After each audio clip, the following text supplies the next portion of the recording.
Written content is an important part for any business's success.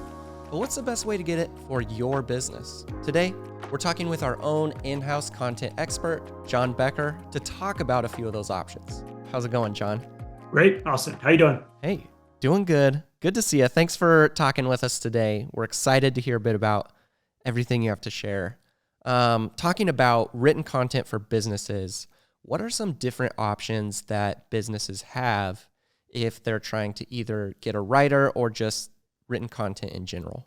I think the first question any business needs to ask is what kind of written content do we need? And so a default answer is people think blog posts, but written content is also web copy, email copy, sometimes social media posts, sometimes video scripts. So there's a wide range of applications, and it could be more. It could be press releases. It could be internal communication. There's lots of stuff where you need written communication. And there are a few different options you can go with. You can hire an agency. That could be a marketing agency or a PR agency.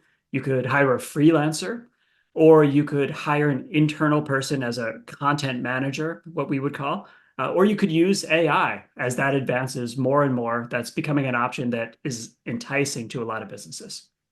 Cool. So it sounds like there are actually quite a few different options varying in different ways.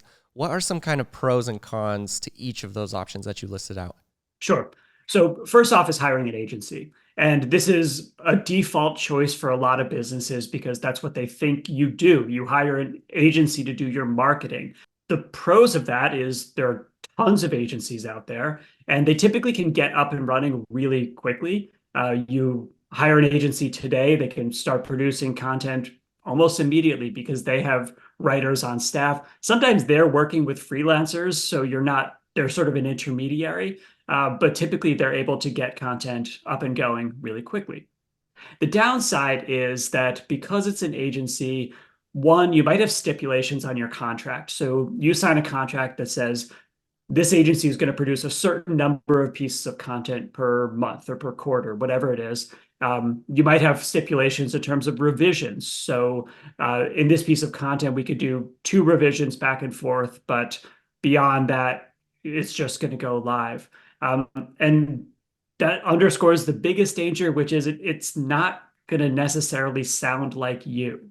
So if you hire an agency who doesn't live and breathe the culture of your business, they might struggle to make something that really sounds like you. Or if you're asking them to blog about something in your industry, if they don't know your industry, they're probably going to use ChatGPT or they're going to use Google search and build their content off of that, which means that the content they're going to produce is going to be pretty much interchangeable with everybody else who's writing about that same topic because they're all researching the same way too. So you don't have your individual unique perspective from your brand. You have something that feels more generic. Yeah, that makes sense. So, and like you said, if you need something kind of out of the blue, like if for some reason something happens where you need a press release, maybe that's something your business doesn't really deal with, but something comes up, you're like, oh, I need this and I need it quick. You ask them, you may have to pay more because it may not be in your contract. That makes sense. But having them and just having that peace of mind of like, they're going to create this amount of content for me each month can be kind of nice for some people. So that's cool. What about freelancers?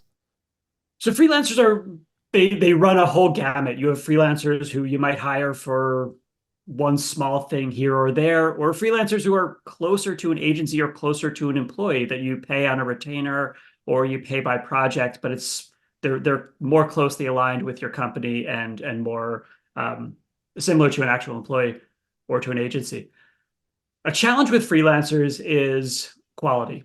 You don't necessarily know what you're going to get, at least right out of the gate. Also, freelancers often are doing work in the margins. They might have a full-time job and freelance on the side. So they're going to get to this over the weekend, or they're going to get to this after hours. And that interplay when it comes to editing or interviewing or feedback might be drawn out just because of the nature of the relationship. That makes sense. So you can find that perfect person too, and they'll be with you for a couple years too as your freelancer, but then maybe they'll take off and that can be challenging as well. 100%. Some people want to freelance as their full-time job, or they're building a stable of businesses that allow them to freelance and do it lucratively. But for a lot of people, it is a side hustle. And if they find something new, they take a new job, they might cut you loose and you're sort of stuck. So what about the hiring a full-time employee in-house writer? The biggest benefit to hiring someone internally is, well, twofold. One is they're going to know your business really well. They're going to know your people, they're going to know your culture, they're going to know your industry. That's not to say that they have to come in knowing your industry. You don't have to hire someone who already knows about the industry that you're in. If they are good at their job, they're going to pick things up really quickly. And actually, having that outsider perspective is really valuable because they can, they're not so into the weeds, so into the jargon that they talk in a way that doesn't really resonate with customers. So that's thing one. And thing two is production. So if someone is working for your company, you're just going to get a lot more out of them because you don't have contract stipulations. You don't have the runaround or the back and forth that you might have with an agency or with a freelancer. They are in your business, in your building, or they might be remote, but they are interfacing with you and your people all the time. So they're going to be able to turn around content more quickly, and it's going to sound like you in a way that it doesn't or might not with an agency or with a freelancer. A downside, though, is a couple things. One is with an agency or freelancer, it's really easy to fire them. You're not getting what you need. The sound is not quite right or something. It's easy to cut them loose and look for somebody else. As any business leader knows, the best way to avoid having to fire a bad employee is to never hire them in the first place. If you hire someone and bring them on, I don't want to say you're stuck with them, but they're a part of your team. They're a part of your family. So it's not as easy to move on. And the other downside is that ramping up is slow. If you're hiring someone, that means you've got to hire, you've got to interview, you've got to onboard, you've got to get them up and running. With an agency, if you start working with them, you get content pretty much immediately. If you're hiring someone, it takes longer. Yeah, that makes sense.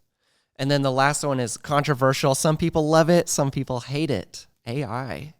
Can it be everything you need for written content? It can't at this point. It can take the place of maybe lower level employees. It can make a team of two act like a team of five or something like that. But the problem with AI is that what it produces, it can produce hallucinations. It can produce things that, again, don't sound like you or feel kind of rigid, and you can tell it's written by a computer, or it's just not it's not thorough, or it's inaccurate. So you still need someone to, first of all, prompt the AI and then read through, edit, and clean up, fact check, etc. Whether you're using GPT or using something like Jasper or Writer or Content at Scale, there are a lot of tools out there, but they're still tools. They're not a strategy in and of themselves. They're not a system that can replace a writer. They can enhance a writer or take the place of a writer if someone on your team is doing those other things, doing the prompting, doing the keyword research, doing the editing, the fact checking, etc., so that the output is something that you can stand behind and be proud of. The worst thing that could happen is you publish content directly from AI and it's plagiarized from another source, or it has inaccuracies in it, hallucinations, biases, etc. Suddenly that content that's representing your brand is more detrimental than if you hadn't even written it in the first place. So it's a big caveat that I think we have to be really conscious of so that we don't, jump in at the shiny object and end up using it to produce something that does more harm than good. Yeah, that makes sense. Like, it is exciting and you can use it, but more as a supplement for one of those other options we talked about, not as the option. That makes a lot of sense. So what if I'm a business owner and I've decided, I've kind of looked through the pros and cons of the options. I either want to take someone on in-house because I want them to have my voice, or maybe if I don't quite have that budget, I want to do a freelancer. Where are some good ways to find that talent? Because I don't know a lot about writing personally. How do I know that I'm picking the right talent, and where can I find them? Yeah, great question. In terms of freelancers, there are websites that like Upwork, like Fiverr, where you can connect with freelance people who freelance and not just writing, lots of different things. Challenge there is you're kind of picking out of a hat. You're going to see reviews, you're going to see samples of their work, but you don't really know until you get to actually work with someone. So I would say it's always good advice if you go that route to start with someone on a very small scale, get to know them and their skills and how they fit with what you need. The other thing I would say is talk to people. If you can get a referral to someone who someone you know works with, that's always a great vote of confidence so that you can pick someone that you know is going to be right out of the bat really good. In terms of a content manager, as I said before, you don't have to worry about hiring someone who has industry knowledge. Just even if you're in a niche and you think, well, we manufacture aviation equipment. If they don't know aviation, it's not going to fit.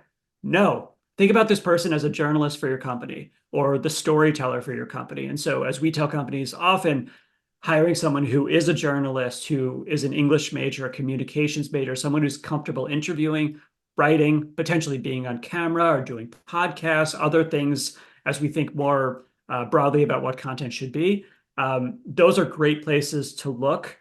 So don't think that you need to hire just that person who's done this exact same job at your competitor. You can bring someone in, train them, and get them up to speed really quickly, probably much more quickly than you think, even if they don't have industry experience. Awesome. Yeah, sounds good. Well, for those who don't know what Impact does to help people with their in-house written content, can you walk through how Impact helps businesses?